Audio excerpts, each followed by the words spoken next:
Good morning, everyone, and thank you for joining me today. We're going to explore the comprehensive management of airway clearance therapy, focusing on the key principles, various techniques, and their clinical applications in respiratory care. This is an important topic that impacts patient outcomes significantly, and I'm excited to dive into it with you. Let's get started. Chapter 44 dives into airway clearance therapy, which plays a crucial role in managing respiratory conditions. This therapy helps clear mucus and other secretions from the airways, improving breathing and overall lung function. Understanding how and when to use airway clearance techniques is vital for effective respiratory care and can make a significant difference in patient outcomes. Airway clearance therapy, or ACT, is designed to help patients by using non-invasive methods to move and remove mucus or secretions from the airways. This is crucial because clearing these secretions improves gas exchange, allowing the lungs to function more effectively. However, applying ACT is not without its challenges. There are numerous techniques available, but using them broadly can become expensive and sometimes may not deliver the desired results.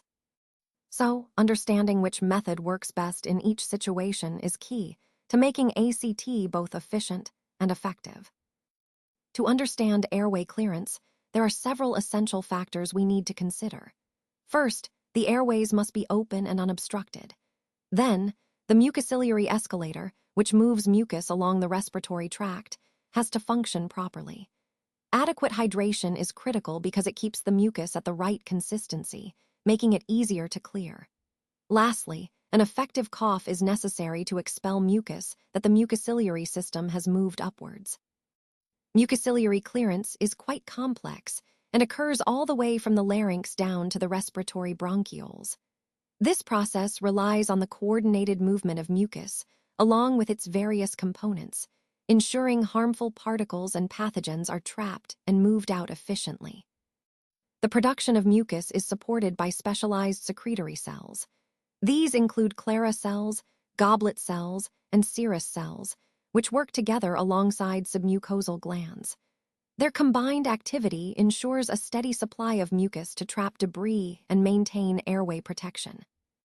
Airway clearance depends on a harmonious interplay between anatomical structures and physiological functions.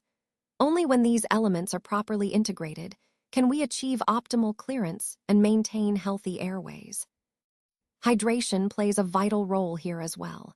Without sufficient water, mucus becomes thick and sticky, making it harder for the mucociliary escalator to move it along. So, maintaining good hydration is key to preserving the mucus's ideal viscosity. Finally, an effective cough mechanism works hand in hand with mucociliary clearance. While the mucociliary escalator moves mucus upward, coughing helps to expel it from the airways, completing the clearance process and keeping our respiratory system healthy. Every day, healthy people produce between 10 and 100 milliliters of secretions in their airways. These secretions play an important role in keeping our airways clean. The ciliated epithelial cells lining the airways have tiny hair-like structures that continuously move this mucus upward toward the trachea and larynx. From there, the mucus can either be swallowed or coughed out, helping to clear any trapped particles or pathogens. One of the most crucial protective mechanisms in this process is the cough reflex. Coughing serves as a powerful way to quickly expel mucus and irritants from the airways, preventing infections or blockages. Interestingly, a cough isn't just one simple action. It has 4 distinct phases. Each phase works together to generate enough force to effectively clear the airways, maintaining respiratory health. Coughing is our body's natural way of clearing out irritants or blockages from the airway. By understanding the 4 distinct phases of a cough, we can better diagnose respiratory issues and tailor treatments effectively. The first phase is irritation. This happens when nerves in the airway get stimulated by things like dust, smoke, or mucus buildup. It sets off the whole cough reflex. Next comes the inspiration phase. Here, we take a deep breath in, filling the lungs with air. This step is crucial because it provides the force needed for a successful cough. Then, in the expulsion phase, that air is rapidly pushed out, helping to eject the irritants or mucus from the airway. This is what we typically recognize as the action of coughing. Understanding these phases gives us insight into how the body protects itself and can guide us in managing coughs more effectively. Abnormal clearance occurs when there are deviations or irregularities in the allowable space or distances that have been set as standards. These clearances are critical because they ensure safety, maintain quality, and meet environmental requirements. When these clearances are not within the expected range, it can signal potential risks or problems that need to be addressed to prevent accidents or failures. Understanding these abnormalities helps us identify areas where adjustments or corrective measures are necessary to maintain compliance and overall system integrity. When we talk about abnormal clearance, we're referring to cases where the removal or passage of materials, substances, or objects doesn't happen as it normally should. This can apply across different areas, whether it's biological systems where the body isn't clearing toxins properly, mechanical processes where parts aren't moving or functioning as expected, or logistical operations where items aren't being shipped or processed on time. Understanding why clearance is abnormal is crucial because it helps us identify the root causes and find effective solutions to fix the problem and prevent it from happening again. When we consider when airway clearance therapy is necessary, there are a few key situations to keep in mind. First, in acute conditions, this therapy is essential when patients have copious secretions that they can't mobilize effectively, especially if they have an ineffective cough. These factors can lead to airway obstruction and increase the risk of infection. Moving on to chronic respiratory disorders, patients with cystic fibrosis and bronchiectasis often benefit greatly from regular airway clearance. These conditions cause persistent mucus buildup, so therapy helps prevent complications and improves lung function. Finally, there are other chronic conditions such as ciliary dyskinetic syndromes and COPD, where regular airway clearance is important to maintain airway patency and overall respiratory health. Keeping these airways clear reduces exacerbations and helps maintain quality of life. When determining the need for airway clearance therapy, it's essential to start with a thorough and ongoing assessment. We begin by reviewing the patient's history of present illness to understand their respiratory status and any changes over time. Then, we look at physical findings that may indicate retained secretions. For example, a loose or ineffective cough can signal that the patient isn't clearing their airways well. Labored breathing patterns are also a key sign to watch for. Listening to lung sounds is crucial. Decreased breath sounds, bronchial breath sounds, or coarse crackles during both inspiration and expiration often point to mucus buildup. Vital signs may also give us clues. Tachypnea and tachycardia, along with fever, can indicate infection or respiratory distress. Finally, imaging like chest radiographs can confirm the presence of atelectasis or infiltrates, which further supports the need for airway clearance therapy. Altogether, these assessments help us decide when ACT is truly necessary and how to tailor it effectively. When we talk about airway clearance, there are several effective methods to consider. First, chest physical therapy, or CPT, uses specific physical techniques to help improve breathing and clear mucus from the airways. It's hands-on and aims to enhance lung function through targeted maneuvers. Next, we have coughing and related expulsion techniques. These include manual cough induction, which prompts coughing to clear secretions, and mechanical devices like insufflation-exsufflation machines that simulate a natural cough to help remove mucus. Another important category involves positive airway pressure, specifically PAP and PEP devices. These tools use pressure and sometimes vibration, like with vibratory PEP, to keep the airways open and assist in moving mucus out. They're quite effective in maintaining airway clearance. High-frequency oscillation devices are also key players. They create rapid vibrations that loosen mucus, making it easier to mobilize and expel. This can significantly improve airway hygiene, especially in those with thicker secretions. Finally, let's not underestimate the power of mobilization and physical activity. Simply moving around and exercising helps keep airways clear by promoting mucus movement naturally. Regular physical activity supports respiratory health by complementing other airway clearance methods. Chest physical therapy is designed to help clear secretions from the airways using specific techniques. Two key methods used are postural drainage and percussion, or vibration. The main goal here is to mobilize and remove mucus that can obstruct breathing. Postural drainage involves positioning the patient in certain ways that use gravity to help move secretions from different parts of the lungs. By changing body positions, we can target specific areas effectively to enhance mucus clearance. Percussion and vibration complement this by applying mechanical forces to the chest wall. Percussion is done by rhythmically tapping the chest with cupped hands, which helps loosen the mucus. Vibration uses a shaking motion to further encourage secretion movement. Together, these techniques make it easier for patients to clear their airways, which ultimately improves their breathing and overall respiratory function. Chest physical therapy includes a technique called postural drainage, which uses gravity to help clear mucus from the lungs. By positioning the patient in specific ways for periods ranging from 3 to 15 minutes, we encourage the secretions to move from smaller lung segments toward the larger airways. This targeted approach makes it easier to remove these secretions, either by coughing or suctioning, ultimately improving breathing and lung function.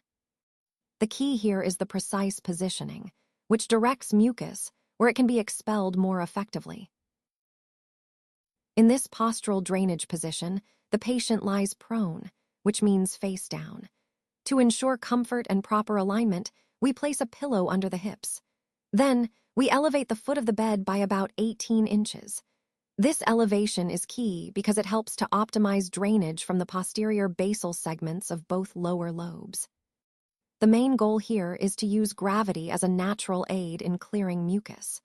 By positioning the patient this way, we specifically target those posterior basal segments, allowing mucus to flow more easily out of the lungs.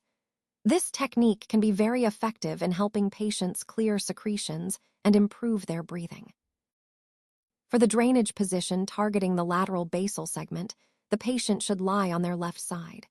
From a face-down position, they need to be turned a quarter turn upwards. To enhance comfort, it's helpful to place a pillow between the knees. Additionally, elevating the foot of the bed by about 18 inches is important to use gravity effectively for drainage. This position helps clear secretions from the specified lung segment efficiently. For effective postural drainage of the superior segments of both lower lobes, the patient is positioned lying face down, or prone. To ensure comfort and proper alignment, we place a pillow under the hips. It's important that the bed remains flat during this process, as this positioning helps facilitate optimal drainage from these lung segments. This setup allows gravity to assist in clearing secretions, which is crucial for improving lung function. Chest percussion involves rhythmically tapping on the chest to help loosen mucus in the lungs. It's important that the percussion is done back and forth over the specific area needing treatment, and this should be carried out throughout both inspiration and expiration to maximize effectiveness. The ideal frequency is between 50 to 60 taps per minute, which helps mobilize secretions without causing discomfort. However, we must be very careful to avoid sensitive areas, such as tender spots or surgical sites, to prevent any further injury. Additionally, percussion should never be performed over chest tubes, trauma areas, or directly on bony prominences, as this could cause harm. This technique requires attention to detail to ensure safety and effectiveness. When we talk about anatomical lung positioning, it's important to understand how the lungs are situated within the thoracic cavity.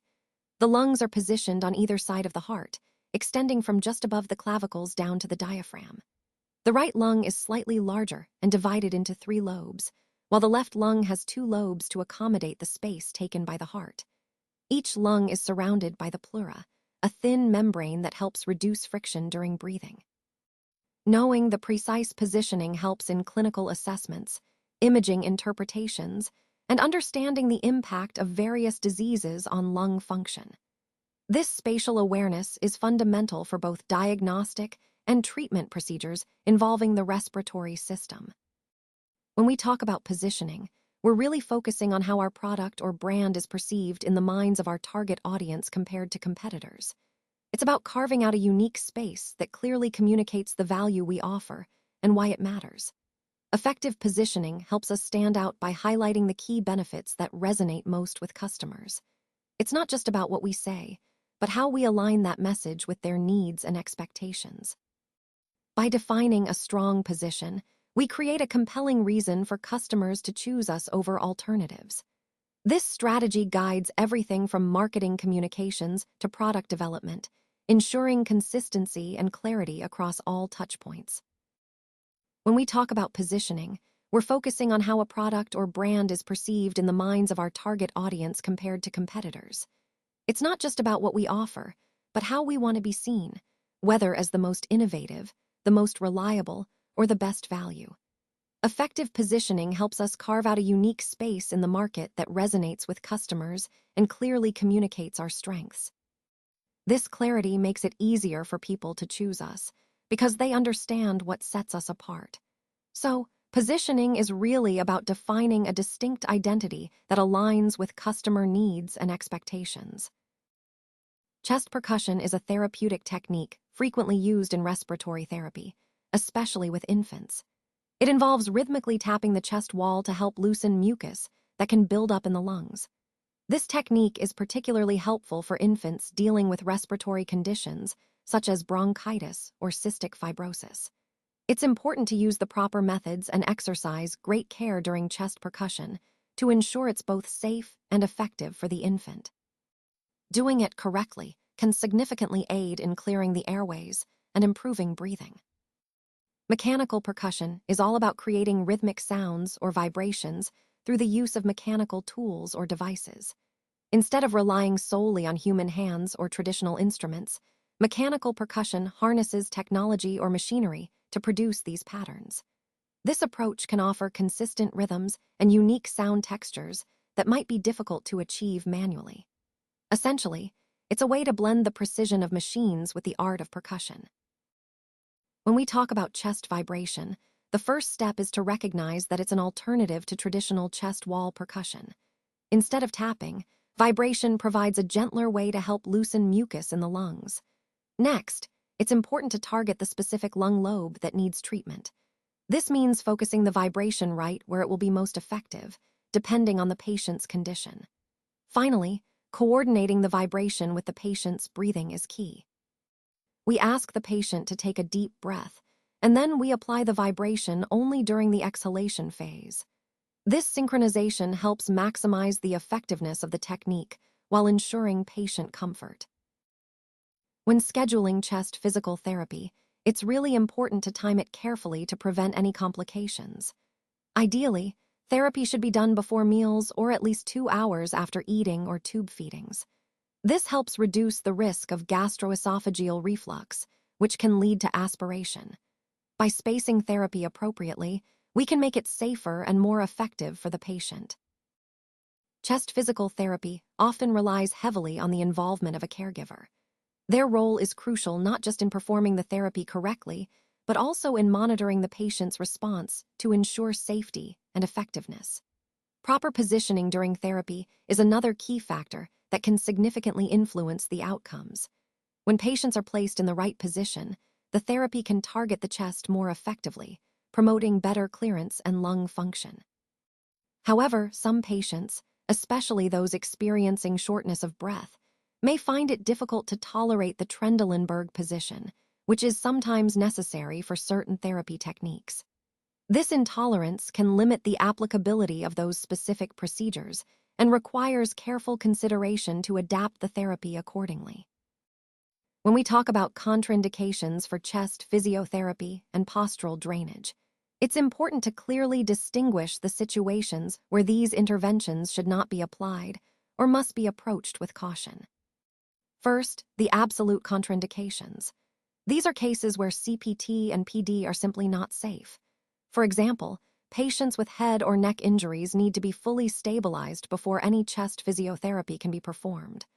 Also, If a patient is experiencing active hemorrhage combined with hemodynamic instability, we must avoid these techniques as they can worsen the bleeding or destabilize the patient further. Next, we have conditions that require additional consideration. Here, it's not an outright no, but we need to carefully weigh the risks and benefits. For instance, intracranial pressure greater than 20 mmHg is a red flag because certain positions or manipulations may further increase that pressure.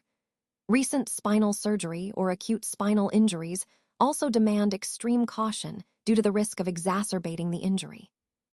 Rib fractures are another important consideration, since applying pressure or certain movements could be very painful or even damaging. Finally, there are patient-related factors that can contraindicate CPT and PD. Pulmonary edema caused by congestive heart failure is one such condition, as these patients may not tolerate the treatment well.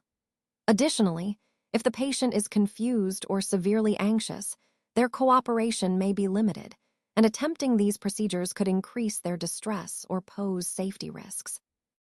Overall, understanding these contraindications helps us provide the safest and most effective care tailored to each patient's specific situation. When we talk about complications related to CPT and PD, there are several important areas to consider. First, respiratory and cardiovascular complications can be quite serious. These include hypoxemia, which is a reduced level of oxygen in the blood, pulmonary hemorrhage, acute hypotension, meaning a sudden drop in blood pressure, and arrhythmias or irregular heartbeats. Next, we have neurological and pulmonary symptoms to watch for.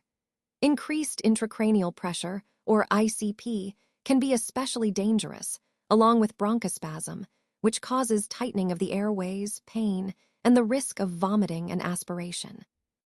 Finally, looking at severity and outcomes, complications like bronchospasm, pain, pulmonary hemorrhage, and increased ICP are critical because they can significantly impact the patient's recovery and overall prognosis. Recognizing and managing these complications promptly is essential for better outcomes. When performing a directed cough, we begin by taking a deep, deliberate breath to fully expand the lungs. Next, we engage the respiratory muscles by bearing down against the glottis, which creates tension necessary for an effective cough. Finally, we release the air in a strong and intentional manner to clear the airway. The huff-cough technique differs slightly. Here, we take 1 or 2 forced expirations starting from the middle to lower lung volumes, but importantly, we avoid closing the glottis during these expirations. This helps to move mucus or particles up without the forceful closure seen in a traditional cough, making it less tiring and more controlled. Lastly, the forced expiratory technique starts with controlled breathing to set the stage. Then, forced expirations are performed at the appropriate lung volumes, ensuring the airways remain open as air is expelled. This approach helps maintain airway patency while effectively clearing secretions. Each of these techniques has its place depending on the patient's condition and needs. First, it's important to ensure the patient is comfortably seated, which sets the stage for effective autogenic drainage. We also focus on diaphragmatic breathing to promote better lung function and airflow. Next, we guide the patient through the 3 key phases: unsticking, collection, and evacuation. This involves varying lung volumes and expiratory airflow to gradually loosen and move secretions. Finally, the patient should hold back from coughing until all 3 phases are fully complete.